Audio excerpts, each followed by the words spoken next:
안녕하십니까, 문실장입니다. 자, 이번 시간에는 사진기능사 필기 이제 세 번째 시간이고요. 렌즈에 대해서 얘기를 해볼게요. 일단 자, 이 렌즈인데 이번부터 나올 거는 자, 일단 렌즈에서 처음 나오는 건 초점 거리하고 유효 구경이에요. 이게 이제 렌즈의 렌즈의 이름이랑 이제 연관이 되는 거예요. 우리가 이제 흔히 이제 2470 f2.8 렌즈 아니면 뭐 70200 f2.8 렌즈 또는 이제 f4 렌즈 뭐 이런 얘기를 하잖아요. 우리가 흔히 얘기하는 거. 그거에 대한 얘기인데, 자, 일단 초점 거리라고 하면은 우리가 카메라에 보면 뭐 요즘은 손으로 안 만지지 않지만 이제 카메라에 이제 그 포커스, 오토포커스를 맞추면 그 렌즈 거리계창에 거리가 나옵니다. 1m, 2m 뭐 이런 식으로 이제 거기 써 있는 거 보셨을 거예요, 아마. 자, 그런데 이제 그걸 얘기를 하는 게 아니고요. 이 렌즈가 갖고 있는 초점 거리. 그래서 이 초점 거리는 뭐냐면 여기 보면 제2주점에서 필름면까지 거리를 뜻한다고 되어 있어요. 보시면 이 제2주점이 뭐냐면 이제 렌즈를 옆으로 잘라서 봤을 때 렌즈가 이제 맨 앞에 렌즈가 있을 거고 대물 렌즈라고 하는, 그다음에 이제 마운트 쪽에는 렌즈가 있을 거 아니에요. 그 안에 굉장히 많은 렌즈가 들어 있습니다. 그래서 몇 군, 몇 매 뭐 이런 식으로 이제 얘기를 하는데, 그 빛이 들어와서 이게 한 군데로 모이는 초점이 있어요. 그 초점으로부터 필름면까지의 거리를 초점 거리라고 하는 거예요. 그래서 제2주점이라고 하는 것은 필름이란다, 이제 렌즈를 통해서 빛이 들어온 이 빛이 한번 만나고, 그래서 이 빛이 그대로 2주점까지 갑니다. 그 다음에 거기서 다시 퍼져서 필름이나 시머스 쪽에 이제 화상을 만들게 되는데, 이 두 번째 만나는 점을 2주점이라고 하고, 그 다음에 여기는 조리개 근처예요. 우리가 카메라 렌즈를 쪼개봤을 때 그 안에 이제 조리개가 있는 곳 부근이 제2주점입니다. 그래서 제2주점으로부터 필름면까지의 거리가 50mm면 50mm 렌즈라고 하는 것이고, 그다음에 이게 뭐 70mm면 70mm, 그다음에 200mm면 200mm 렌즈라고 우리가 부르는 거예요. 이걸 초점 거리라고 합니다. 이거는 우리가 전공하시는 분들, 뭐 사진 전공을 하더라도 그냥 1학년 내지는 1학년 1학기 2학기 때 이때쯤 이제 한번 배우고 넘어가는 거예요. 아, 그냥 그렇구나 하고 넘어가는 거지, 이건 우리가 카메라를 설계할 사람들이 아니기 때문에 그냥 이 정도로만 알고 넘어가실게요. 좀 더 복잡한 얘기가 있습니다, 그 뒤에 전문적인 얘기는. 근데 사진과 다 됐다고 해서 다 알지도 못하고 알 필요도 없어요. 이건 우리가 시험을 보기 위해서 아셔야 되는 거니까 그냥 그렇게 암기하고 넘어갈게요. 그래서 그 밑에 보면 이제 유효 구경이라는 게 있어요. 이거는 조리개를 얘기를 하는 거예요. 유효 구경은 필터의 크기가 아니고 유효 구경. 그래서 1대 1.4와 같은 방식으로 이제 표기가 된다라고 되어 있는데, 여기 이제 옆에 보시면 FM2 보시면 1대 1.4라고 써 있어요. FM2의 50mm 렌즈를 앞에서 찍은 건데, 그리고 밑에 있는 거는 이제 니콘에서 나오는 70200 2.8 이 렌즈를 이제 위에 이제 표기된 걸 찍었습니다. 이런 식으로 렌즈 어딘가에는 쓰여 있어요. 뒷면에 그러니까 렌즈의 아랫면에 쓰여 있든, 렌즈 앞에 쓰여 있든, 렌즈 윗면에 쓰여 있든 어딘가에는 반드시 쓰여 있습니다. 그래서 여기 보시는 70-200mm 이게 초점거리고, 그 옆에 1대 1.2.8 이게 이제 유효 구경입니다. 그래서 이것도 공식이 있어요. 유효 구경을 구하는 공식이. 근데 이거는 생략을 할게요. 이제 우리가 전문적으로 이거를, 사진을 아무리 전문적으로 한다 한들 이거를 알고 있을 필요는 그닥 없습니다. 제가 여태까지 사진을 하면서 보니까. 자, 그래서 이제 유효 구경은 이제 최대 개방 조리개를 뜻하기도 한다. 여기까지만 암기를 하고 이제 넘어가실게요. 이거는 좀 외우셔야 돼요. 자, 렌즈 수차. 수차라는 게 나왔는데 이게 여기 굉장히 머리가 아픈 부분이에요. 저도 알고는 있는데 이거를 100% 설명드리기가 좀 힘든 분야입니다. 수차라는 거. 왜냐면 이 수차라는 것이 수학과 물리의 영역이에요, 사실상. 근데 이제 우리가 사진 촬영함에 있어서 어느 정도는 알고 있으면 이 수차라는 것을 좀 줄일 수가 있기 때문에 알긴 알아야 하지만, 뭐 물리적으로 왜 생기고 어떻게 생기고 이거는 좀 생략을 하고 넘어갈게요.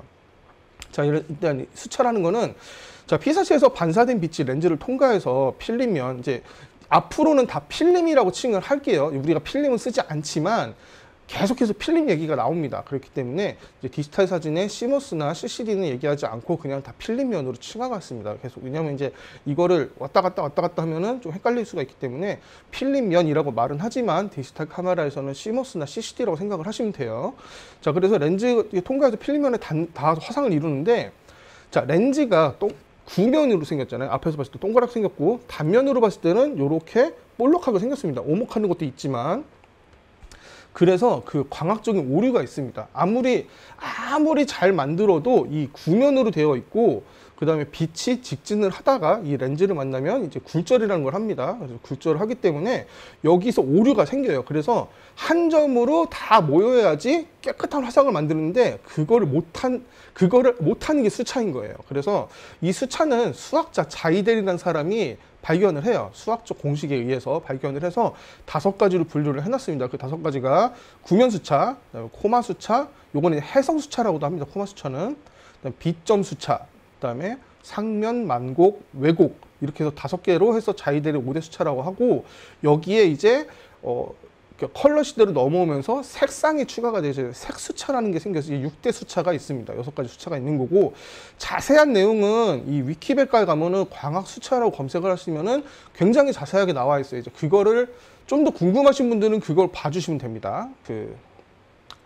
여기 나오는 구면수차, 코마수차, B점수차, 상면, 만곡은 사실 렌즈가 한 50년이 넘게, 50년이 뭐예요? 한 100년, 200년 정도 이제 렌즈라는 걸 만들어 왔겠죠. 계속해서 안경 렌즈도 만들고, 카메라 렌즈도 만들고, 망원경도 만들고, 천체 망원경도 만들었어요. 계속 우리나라 인류가. 그러면서 이 렌즈의 설계 방식으로 인해서 이런 수차들은 많이 해결이 됐습니다. 그렇지만 아직까지 해결이 안 된 수차들이 이 뒤에 나오는데, 이게 뭐냐면 왜곡하고 색수차예요. 그래서 이제 아까 앞에서 말씀드렸던 게 있고, 왜곡 수차는 뭐냐면 직선이 구부러져 촬영된 수차, 직선이 왜곡이 되는 거예요. 이렇게 동그랗게. 그래서 우리가 빌딩 같은 거를 광각 렌즈로 찍으면 이렇게 휘어진단 말이에요. 아니면 수평선, 이제 우리가 수평선을 찍었을 때 광각 렌즈 찍으면 수평선도 이렇게 휘어집니다. 물론 지구의 곡률도 있지만 그것보다 더 많이 휘어지는 걸 볼 수가 있어요. 이제 그런 것을 왜곡 수차라고 합니다.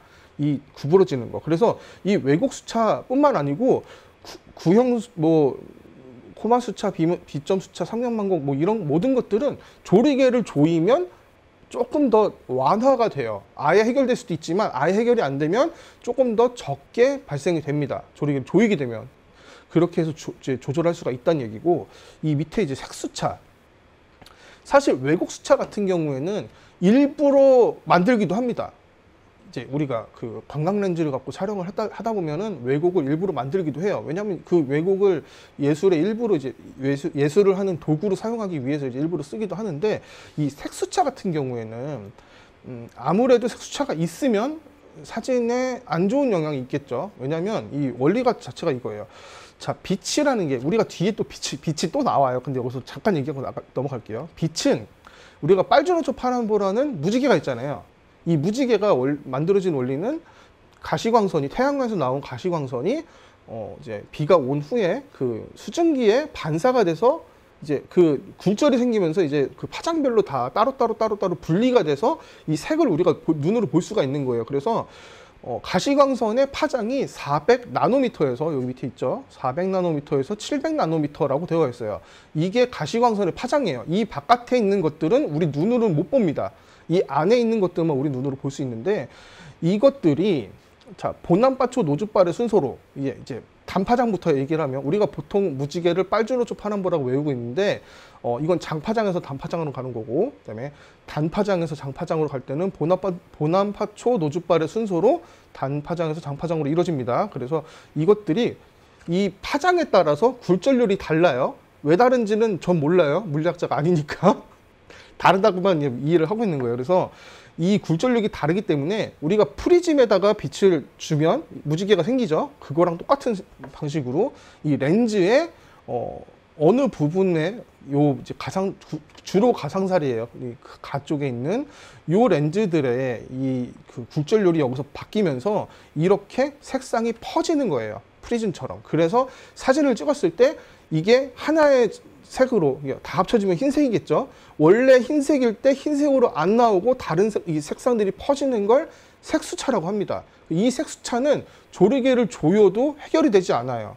왜냐하면 조리개는 이 빛을 모아준다고 해서 이게 해결되는 게 아니기 때문에, 렌즈 자체가 이제 그 굴절률이 다르기 때문에, 그래서 생기는 거기 때문에 이게 해결이 되지 않고, 이 색수차를 줄이는 방법은 굴절률이 좀 더 낮은 그래서 이제 요 밑에 나오는 저분산 물질이라고 하는데, 이 저분산 물질로 만든 렌즈들이 색수차를 줄여줍니다. 그래서 니콘이나 다른 삼양 옵틱스 이런 데서는 ED 렌즈라는 게 있어요. 이 엑스트라 디스토션이라고. 그러니까 이 굴절률이 좋다, 그러니까 좀 낮다, 뭐 이런 뜻으로 쓰는 거예요. 그 다음에 우리 이제 캐논에서는 L렌즈라고 하죠. 그 다음에 아마 시그마에는 APO라고 해서 아포 렌즈라는 게 있을 거예요. 이제 이런 것들이 그 렌즈를 만드는 방식에 따라서 달라지는 건데, 그래서 그것들이 이 굴절률을 뭔가 어떻게든 해결을 해서 색수차가 줄어들게끔 해주는 것들입니다.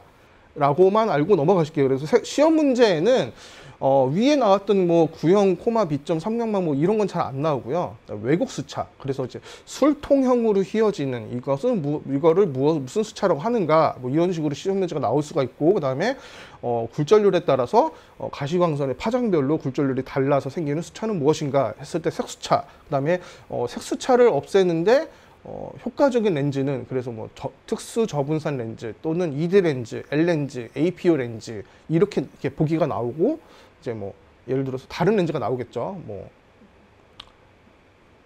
비구면 렌즈 뭐 이런 게 나올 거예요. 아마 예를 들어서 이제 거기서 이제 우리가 색수차를 줄이는 렌즈는 저분산 렌즈 또는 ED 렌즈, L렌즈, APO 렌즈 이렇게 알고 계시면은 문제를 맞출 수가 있을 겁니다.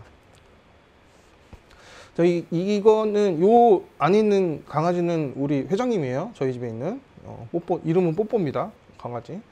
굉장히 나이가 많아요. 이 사진을 왜 걸어놨냐면, 자, 이게 지금 제가 어안 렌즈로 찍은 사진이에요. 그래서 뒤에 보시면 왜곡이 굉장히 심한 걸 볼 수가 있죠. 여기가 이제 방바닥인데, 방바닥은 평평하잖아요. 근데 이 방바닥이 이렇게 휘어져 있어요. 보시면. 자, 이게 왜곡 수차라는 걸 보여드리기 위해서 이 사진을 이제 꺼내왔고요. 다음에 여기 보시면, 이 가장자리에 보시면 뭔가 푸르스름한 선 같은 게 보일 거예요. 이게 뭐냐면 이게 색수차예요. 색수차, 이게 색이 퍼지면서 생기는 것이 색수차라고 말씀드렸는데, 그 색수차를 극단적으로 보여드린 게 요겁니다. 그래서 이거는 그 원상 어안 렌즈를 갖고 촬영했던 사진이에요. 그래서 이제 그 왜곡과 이제 그 주변부의 수차가 굉장히 극대화된 걸 볼 수가 있다고 해서 이제 제가 좀 보여드리려고 갖고 왔던 사진입니다. 자, 이제 렌즈에 이제 종류가 있죠. 이제 표준 렌즈부터 시작을 할게요. 알고 계시는 것 중에 표준 렌즈. 자, 표준 렌즈는 뭐냐면, 표준 렌즈에 정의가 있어요. 그냥 50mm가 왜 표준 렌즈인지, 이거는 그냥 우리가 그냥 50mm가 표준 렌즈래, 이래서 이제 50mm가 표준 렌즈로 알고 계셨는데, 왜 50mm가 표준 렌즈냐면, 자, 우리가 이제 그 35mm 카메라는 가로가 36mm, 세로가 24mm의 화면을 갖고 있어요. 우리가 디지털 카메라도 마찬가지고. 근데 이제 풀프레임 카메라죠. 크롭바디 말고. 자, 여기에 대각선 길이가 약 48mm에서 50mm 사이가 나올 거예요. 정확한 거는 저도 안 재봐서 모르겠네요. 그래서 거기랑 그 거리와 비슷한 렌즈를 봤더니 50mm가 있는 거예요. 그래서 50mm를 표준 렌즈로 정의를 하고 있고, 이 밑에 보면 판형에 따른 표준 렌즈라고 해서 제가 써놨잖아요. 그래서 35mm 카메라는 50mm, 그다음에 66 카메라는 80mm가 표준 렌즈인 겁니다. 그리고 이제 대형 카메라인 4곱하기5인치는 105mm 또는 135mm를 표준 렌즈로 채택을 하고 있어요. 그래서 이 표준 렌즈 특징은 사람의 시각과 비슷한 화각을 갖고 있습니다. 우리가 보는 거, 우리 눈이 멍 때리고 있으면 여기 옆에도 보여요. 저 화면을 바꿔서 얘기해 볼게요. 제가 지금 멍 때리고 있으면 제 손이, 자, 여기서는 안 보여요. 여기서는 안 보이는데 여기서는 흐릿하게 보이긴 합니다. 그러면 우리 화각이, 자, 요 각도가 굉장히 넓어요. 지금 제가 이렇게 지금 카메라를 향해서 하고 있으니까 모르겠지만, 이제 이렇게 어떻게 해야 되지? 한 요 정도 돼요. 지금 이 정도. 그러면 이게 45도는 넘을 거예요, 아마. 근데 우리가 45도에서 50도 정도를 주시하라고 해서 우리가 신경 써서, 딱 신경 쓰지 않아도 또렷하게 보이는 곳이 있습니다. 거기를 그 화각이 40도에서 50도라고 얘기를 해요. 그래서 그 사이에 있는 화각을 갖는 렌즈가 우리 그 화면 판형의 대각선 길이와 같은, 너 말을 더듬지 오늘? 그래서 이 대각선 길이와 비슷한 거리를 갖는 렌즈를 표준 렌즈라고 정의를 하고 있고, 화각은 45도에서 50도다. 그래서 이 인간의 화각과 비슷하다는 특징이 있고, 그 다음에 원근감이, 우리가 이제 물체를 볼 때, 우리 눈으로 볼 때 원근감이 있을 거 아니에요. 예를 들어서 이제 1m다, 2m다 이런 원근감이 있을 거예요. 근데 이 원근감을 왜곡하지 않아요. 그러니까 우리가 딱 봤을 때 아, 요거는 정말 1m 정도의 거리에 있는 것 같아. 예를 들어서 1m와 2m에 있는 이제 물체를 찍었다고 했을 때 아웃포커스가 안 됐을 경우에도 자, 얘랑 얘랑의 그 화상의 사이즈의 크기가 우리 눈으로 봤을 때와 비슷하게 나오는 특징을 갖고 있습니다. 그래서 그게 표준 렌즈고, 자, 표준 렌즈는 그런 특징이 있고, 그다음에 이제 원근감을 왜곡시키지 않고, 뭐 압축시키지 않고, 그다음에 화각은 인간과 비슷한 화각을 갖고 있다. 요게 특징이고, 그다음에 다른 특징이 없는 게 특징이에요. 이게 표준 렌즈는 이제 이렇게 넘어갈게요. 그래서 시험에서 나올 거는 이제 화각과 그다음에 원근감에 대한 것들이 아마 시험에 나올 거고, 요 밑에 있는 판형에 따른 요것도 시험에 나온 적이 있습니다. 그래서 실제로 6 곱하기 9cm의 중형 카메라에서 표준 렌즈는 했을 때 105mm 이렇게 이제 그 사진가 나왔던 적이 있어요. 그러니까 요것도 어느 정도는 외우고 계시는 게 좋을 것 같습니다. 그 다음에 이제 망원 렌즈로 넘어갈게요. 이제 망원 렌즈라고 하면 이제 우리가 보통 이제 흔히 대포라고 많이 부르시는 게 있잖아요. 그래서 옆에도 대포 렌즈를 하나 갖고 왔는데 사진으로. 자, 판형의 대각선 길이보다 긴 거예요. 그래서 우리가 이제 초점거리를 보면은 표준 렌즈는 50mm라고 써놨는데 망원 렌즈는 200mm, 뭐 400mm 뭐 이런 게 있죠. 그래서 이제 긴 거, 초점거리가 긴 게 망원 렌즈다. 그리고 이제 먼 거리에서 클로즈업 할 수가 있다. 우리 멀리 있는 거 당겨 찍을 수 있다. 이 얘기이고, 심도가 얕죠. 그래서 우리가 아웃포커스를 할 때 망원 렌즈를 씁니다. 그리고 화각이 좁아지고, 당연히 화각이 좁아지겠죠. 왜냐하면 대각선 길이보다 길고, 그다음에 화각이 좁아야지 클로즈업이 되니까 화각이 좁다는 얘기고, 그래서 표준 렌즈보다 좁으면 망원 렌즈인 거예요. 그래서 60mm나 70mm도 준 망원 렌즈로 구분을 하고 있고, 뭐 85mm, 그다음에 뭐 105mm 같은 것도 다 망원 렌즈로 구분을 합니다. 그다음에 그 200mm 이상 넘어갈 때는 이제 뭐 초망원 렌즈 이렇게 구분을 하죠. 그래서 이제 망원 렌즈의 특징이 이제 화각이 좁고 이제 심도가 얕다는 거, 그다음에 원근감이 압축된다. 이게 무슨 얘기냐면은 우리가 망원 렌즈를 갖고 이제 촬영을 하다 보면은 거리에 따라 이게 멀어지면은 사물이 같은 크기의 사물이 있을 때 거리가 멀어지면 더 작아 보이죠. 지금도 보시면 지금 여러분 기준에서 이게 더 먼 거잖아요. 보시면 이 손은 커 보이는데 이 손은 작아 보이죠. 이게 지금 원근감이 나타나는 거예요. 이게 둘이가 만나면 두 개가 똑같은데 이게 이렇게 멀어지면 크기가 차이가 나잖아요. 근데 이 차이가 이렇게 멀리 있어도 망원 렌즈를 찍으면 이 차이가 없이 다 똑같은 사이즈로 나오게 되는 이제 그런 구간이 생겨요. 이제 제가 멀리 이제 간다 그러면, 그래서 이제 요 원근감을 압축하는 효과가 있다라고 얘기를 합니다. 왜냐하면 이제 이 크기가 똑같아졌기 때문에 이 원근감이 없어졌다는 표현이에요. 그래서 압축 효과라고도 부릅니다. 그래서 망원 렌즈의 특징은 원근감을 압축한다, 심도가 얕다, 그다음에 클로즈업을 할 수가 있다. 그다음에 이제 화상이 원래보다 더 커 보이는 효과도 있습니다. 요거는 조금 설명하기가 좀 힘든데 무슨 얘기냐면 같은 거리에서 찍더라도 망원 렌즈를 찍을 때가 표준 렌즈를 찍을 때보다 더 화상이 커 보여요. 커져요.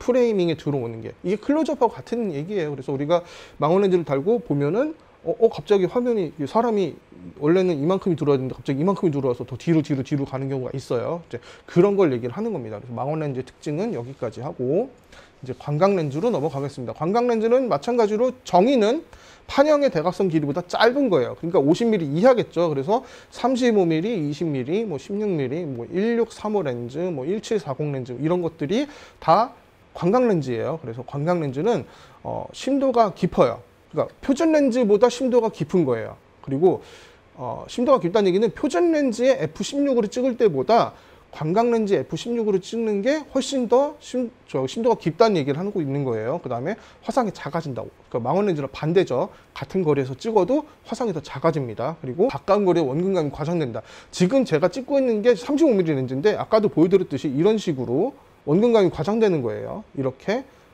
이게 지금 50mm를 찍으면 지금 이 손하고 이 손 사이즈가 아마 조금 더 좀 줄어들 거예요, 아마 그 차이가. 근데 지금 좀 차이가 많이 늘어났죠. 만약에 제가 이거를 지금 20mm로 바꾸면 조금 더 늘어날 겁니다. 이 사이즈의 크기가. 그래서 원근감이 과장된다는 얘기를 하고 있는 거예요. 광각 렌즈의 특징은 이렇게 정의할 수 있습니다. 이 정도는 외우고 계셔야 됩니다. 자, 이제부터 이제 특수 렌즈인데 반사망원 렌즈부터 시작을 한번 해볼게요. 반사망원 렌즈는 뭐냐면 이거 제가 지금 구조를 좀 보여드리고 싶었는데 사실 저한테 반사망원 렌즈도 없을 뿐더러 반사망원 렌즈 구조를 이제 그려놓은 이제 그림을 찾지를 못했어요. 그래서 반사망원 렌즈라는 게 있습니다. 천체망원경에 보면은 이게 뭐냐면, 자, 초점거리가 아까 우리가 맨 처음에 봤던 초점거리라는 거 배웠죠. 제2주점에서 필름면까지의 거리가 초점거리라고 했어요. 그러면 50mm면 55cm인 거예요. 5cm. 근데 이게 1000mm면은 몇이에요? 100cm죠. 그럼 1m가 되는 거예요. 이게 만약에 3000mm라고 했을 때는 3m가 됩니다. 우리가 이제 하늘에 있는 이제 천체들을 찍을 때, 천체들을 관측할 때 쓰는 게 천체망원경인데, 그게 5000mm라고 하면은 이게 길이가 5m가 넘게 되는 거예요. 그래서 이거를 반으로 줄이기 위해서 나온 게 반사망원이라는 그런 게 나왔습니다. 이거는 안에 거울이 달려 있어요. 그래서 이제 이 사진을 보시면, 여기 가운데 보시면 여기 동그랗게 뭐가 막혀 있어요. 이게 뭐냐면 이게 거울이에요. 안쪽에 있는 거. 그래서 안쪽에 볼록 거울이 있고, 그다음에 여기 이 뒷면을 삥 둘러서 도넛 모양의 오목 거울이 있습니다. 그래서 빛이 여기를 통해서 들어오겠죠. 들어와서 이 안쪽에 거울에 반사가 되면 그 빛이 이 가운데로 모입니다. 그래서 다시 여기서 모인 빛이 그대로 카메라 필름면으로 보내주는 거예요. 그래서 반사가 이렇게 Z자로 반사가 생겨요. 그러면 이 렌즈의 크기를 반으로 줄일 수가 있는 거예요. 그래서 조금 더 짧게 만들 수가 있겠죠. 그리고 거울을 사용하다 보니까 렌즈를 많이 넣지 않아서 가볍습니다. 이 렌즈 자체가 예를 들어서 500mm 렌즈다, 1000mm 렌즈다. 1000mm 렌즈라고 했을 때 반사망원의 1000mm 렌즈의 무게는 아마 70-200보다는 조금 무겁겠지만 원래 1000mm 렌즈보다는 훨씬 가벼울 거예요. 그래서 들고 찍을 수도 있는 거고, 물론 이제 흔들림 같은 경우에는 굉장히 심하기 때문에 삼각대를 받쳐야겠지만, 자, 그래서 거울을 이용해서 초점거리를 늘린 렌즈가 반사망원 렌즈다. 그 다음에 렌즈 가운데에 있는 구조물이 있어서 도넛 모양의 보케를 만든다라고 되어 있는데, 이게 무슨 얘기냐면 그 아웃포커싱이 된 곳에 있는 물체들이 이렇게 도넛 모양으로 나와요. 자, 사진을 제가 무단으로 도용할 수가 없어서 일단 인터넷에 구글에서 이제 검색한 걸 보여드릴게요. 여기 있는 요 사진처럼 이제 우리가 사진을 찍으면 자, 반사망원 렌즈가 이런 식으로 돼 있어요. 가운데 동그랗게. 그래서 이제 강한 하이라이트 같은 것들, 이렇게 물에 반사된 빛이라든가 이런 식으로 이렇게 동그랗게 이런 걸 아웃포커스해서 볼 수가 있어요. 이거를 도넛 모양의 보케라고 하는 겁니다. 자, 그리고 여기에 렌즈가 구조적으로 조리개를 넣기가 힘들어요. 넣을 수가 없어요, 구조적으로. 왜냐하면 중간 부분에 우리가 제2주점이라고 했던 이 초점이 모이는 곳에다가 이제 조리개를 설치를 해야 된다고 해요. 이제 렌즈의 구조상. 근데 이제 이 렌즈 같은 경우에는 초점이 모이는 곳이 이 대물 렌즈 한 가운데 여기입니다. 여기 거울에 모이기 때문에, 그래서 조리개를 넣을 수가 없어서 이 렌즈들의 조리개는 고정 조리개예요. 그래서 뭐 f5.6이나 f8 정도의 하나의 조리개만 갖고 있습니다. 이게 특징이고요. 여기 이제 엄청 크죠? 대물 렌즈 쪽이 엄청 큽니다. 사이즈가. 그래서 필터를 설치할 수가 없어요. 그래서 필터를 이제 그 마운트 쪽에 설치를 합니다. 근데 이거는 반사망원 렌즈만 그런 건 아니고 400mm 이상의 렌즈들은 아무래도 대물 렌즈가 크기 때문에 필터 설치를 못하고 이제 마운트 쪽에다가 이제 필터를 설치하는 경우가 많이 있어요. 그다음에 초점거리에 비해 가볍다라는 말씀을 아까 드렸고요. 그래서 들고 찍을 수도 있다. 이제 이런 특징이 있습니다. 그래서 시험 문제에는 도넛 모양의 보케를 만드는 렌즈는 무엇인가, 그다음에 뭐 거울을 사용해서 초점거리를 늘리는 렌즈는 무엇인가, 조리개가 조리개를 설치할 수 없어서 고정 조리개를 사용하는 렌즈는 다음 중 무엇인가 했을 때 이제 반사망원 렌즈가 있으면 그게 답입니다. 반사망원 렌즈도 특수 렌즈였는데 반사망원 렌즈는 몇 번 시험 문제가 나온 적이 있던 것 같아요. 제가 이제 기출문제를 보니까. 그래서 이제 따로 말씀드렸고, 나머지 특수 렌즈들은 이제 설명하고 이제 넘어갈게요. 그래서 마크로 렌즈, 이제 매크로 렌즈라고도 하고 마크로 렌즈라고도 하죠. 그래서 아마 이게 일본에서 넘어와서 이제 우리나라에서 마크로 렌즈라는 말을 쓰는 것 같은데, 요거는 이제 그 접사 렌즈예요. 접사 렌즈. 그래서 이제 렌즈의 경동을 길게 만들어서 가까운 거리 피사체에 초점을 맞출 수가 있다. 이게 이제 매크로 렌즈인데, 여기서 경동이라고 되어 있는데, 여러분들이 이제 여기서 왜 경동이 뭐야? 경통 아니야? 이렇게 말씀하실 수가 있는데, 경동은 뭐냐면 이 렌즈 안에 나사산을 경동이라고 합니다. 흔히 우리가 경통 하는데 사실 사진 용어 사전을 뒤져봤을 때 경통이란 단어는 안 나와요. 저는 못 찾았어요. 그래서 경통은 이제 새로 만들어진 말 같아요. 그래서 이제 렌즈에 우리가 이제 이렇게 여기 렌즈가 있으면 이 렌즈의 요런 이 부분, 이제 튀어나온 이 부분을 이제 경통이라고 말씀하시는 것 같은데, 이 안에 이제 헬리코이드라는 나사가 있습니다. 그래서 우리 돌리면 왔다 갔다 하잖아요. 렌즈가 이런 식으로 이제 왔다 갔다 하는데, 이 안에 있는 그 나사산을 경동이라고 해요. 그래서 경동이 맞는 말이니까 그냥 교양삼아 알고 계시면 좋을 것 같아요. 그다음에 이제 다음 렌즈 시프트 렌즈, 그래서 PC 렌즈나 TS 렌즈라고 쓰고 있는데, 시프트 렌즈는 아쉽게도 이제 제가 갖고 있질 않아요. 그래서 이것도 인터넷으로 한번 볼게요. 자, 이게 이제 PC 렌즈인데 니콘에서 나오는 거죠. TS는 이제 캐논에서 TS라고 부르고요. 다른 메이커는 잘 모르겠어요. 저도 본 적이 없어가지고. 이 렌즈 같은 경우에는 요 나사를 돌리면 이 렌즈가 휘어집니다. 이런 식으로. 이런 식으로 휘어져요, 렌즈가. 그래서 왜곡을 좀 잡을 수가 있어요.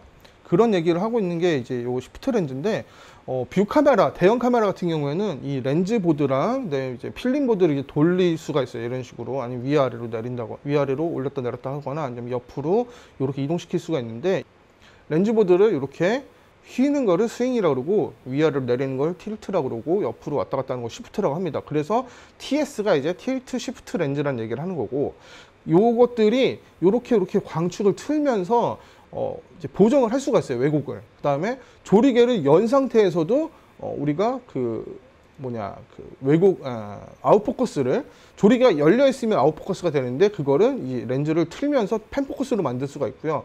거꾸로 반대로 돌리면 미니어처 효과가 나오기도 합니다. 우리 이제 미니어처 효과라는 거 유튜브에 쳐보시면 이제 타임랩스 같은 거 보실 수가 있는데, 그런 걸 할 수 있는 렌즈다. 그래서 시프트 렌즈는 이제 시험 문제에 예를 들어서 뷰 카메라와 같이 렌즈를 이제 틀어서 왜곡을 잡을 수 있는 렌즈는 무엇인가 했을 때, 거기 보기에 시프트 렌즈가 있으면 그게 정답인 겁니다. 자, 이제 마지막으로 어안 렌즈는 제가 아까 강아지 사진 보여드렸잖아요. 그게 어안 렌즈인데, 어안 렌즈는 두 가지가 있어요. 그래서 아까 보여드렸던 건 원상 어안 렌즈예요. 그래서 이제 원상 어안 렌즈는 모든 방향에 180도 이상의 화각을 갖는 걸 원상 어안 렌즈라고 하고, 아까 보신 것처럼 요렇게 동그랗게 사진을 만드는 기 때문에 원상이란 말을 써요. 동그란 거. 그래서 원상이란 말을 쓰고, 이 모든 방향에 지금 그 화각이 180도입니다. 이게 원상 어안 렌즈고, 어안 렌즈, 같은 어안 렌즈여도 이제 이렇게 나오지 않고 직사각형으로 나오는 어안 렌즈가 있어요. 이 경우에는 대각선의 화각이 180도입니다. 수평 방향이 180도가 아니고 대각선이 180도인 렌즈를 대각선 어안 렌즈라고 얘기를 하고 있습니다. 그래서 어안은 물고기 어에 눈 안자를 써서 어안 렌즈라는 얘기를 하고 있어요. 물고기 같은 경우에는 눈이 이제 양옆에 달려 있어서 이 180도를 다 볼 수 있다고 해요. 그래서 어안 렌즈라고 이제 쓰고 있습니다. 자, 마지막으로 이제 렌즈에서 봐야 될 것이 이제 이미지 서클이라는 얘기가 있는데, 이 이미지 서클이 조금 어려운 얘기예요. 근데 이제 제가 좀 쉽게 이제 설명을 드리기 위해서 이제 이렇게 이제 그림을 그려봤는데, 자, 렌즈는 다 동그랗게 생겼잖아요. 네모난 렌즈는 없어요. 네모나게 보여도 안에는 동그랗습니다. 바깥에 네모난 마스킹을 했기 때문에 네모네 보이는 거예요. 렌즈는 다 동그랗습니다. 동그란데, 자, 렌즈가 동그랗다 보니까 화상이 다 원형으로 나옵니다. 이런 식으로. 그래서 우리 강아지 사진을 다시 보면 이게 이미지 서클이에요. 렌즈가 만들어내는 모든 화상, 이걸 이미지 서클이라고 합니다. 이미지 서클인데, 여기 보시면 지금 굉장히 많은 왜곡들이 있잖아요. 뒤에 보면 이 왜곡이 없는 부분을 잘라 쓰는 요거를 우리가 이제 잘라서 쓰게 되는 거죠. 이미지 서클 중에서. 자, 이미지 서클이 판형보다 작으면, 우리가 원래 쓰는 것보다 작으면 비네팅이라는 게 생기는데, 그 비네팅이 우리 강아지 사진이랑 똑같은 거예요. 요게 지금, 자, 사실상 여기서부터 시작해서 이만큼이 원래 사진 사이즈인 거예요. 요만큼이. 마우스로 그리는 요 부분이 원래 사진 사이즈인데, 이 요만큼만 찍힌 거예요. 이미지 서클이 작기 때문에. 이런 걸 이미지 서클이라고 하고, 이미지 서클은 예를 들어서 수차가 생긴다. 그러면 이미지 서클을 더 크게 만들고 그 가운데 부분만 잘랐으면 수차를 줄일 수가 있을 거예요. 그래서 우리 지금 현재 쓰는 렌즈들 보면은 옛날에는 77mm도 굉장히 큰 구경이었는데, 요즘에 82mm 렌즈들도 있고 96mm 렌즈들도 있어요. 이게 왜 그러냐면, 이미지 서클을 더 크게 만들어서 화각을 늘렸는데, 이제 예를 들어서 이제 관광 렌즈인데, 관광 렌즈에 이미지 서클이 작으면 이 끝부분에 수차가 생기겠죠. 그래서 이 이미지 서클을 크게 만들어요. 크게 만들고, 대신 화각은 똑같이 유지를 하고, 그리고 가운데 부분만 이렇게 이 그림처럼 여기 있는 그림처럼 잘라서 쓰는 겁니다. 요거를 이게 이렇게 이해를 하시는 게 제일 편해요. 이미지 서클이. 더 복잡하게 설명하는 방법도 있는데 더 복잡하게 설명하면은 정말 시험 보는 거에 도움이 안 돼요. 왜냐면 헷갈리기 때문에. 그래서 그냥 이미지 서클은 요 정도만 알고 계셔도 시험 보는 데 충분합니다. 그리고 제가 나중에 뭔가 고급 과정을 만들게 되면 그때 가서 또 다른 얘기를 해드릴게요. 이미지 서클에 대해서는. 그래서 여기까지만 알고 계시면 되고, 렌즈는 이게 다예요. 그래서 요거를 반복해서 시청을 하시다 보면은 렌즈에 대한 기본적인 시험 문제에 대한 거는 다 맞추실 수가 있을 겁니다. 아마도. 시험이 어떻게 나올지 모르겠지만 이제 시험 문제 패턴을 보니까 한 10년 정도, 10년이 아니고 제가 고등학교 때 이 시험을 준비할 때랑 지금이랑 문제가 거의 비슷해요. 바뀐 게 거의 없고, 새로 추가된 거는 이제 디지털에 대한 것과 뭐 색채학에 대한 거, 그 다음에 뭐 안전관리 이 부분인데, 이 부분들은 뭐 다 외우시면 되는 거니까, 물론 이것도 외워야 되지만 어쨌든 요거를 전체적으로 계속 정주행하셔 보시면 아무래도 혼자 공부하시는 것보다 좀 편하실 수도 있습니다. 그래서 여기까지 렌즈였고요. 다음 시간에는 셔터랑 조리개도 한번 해볼게요. 감사합니다.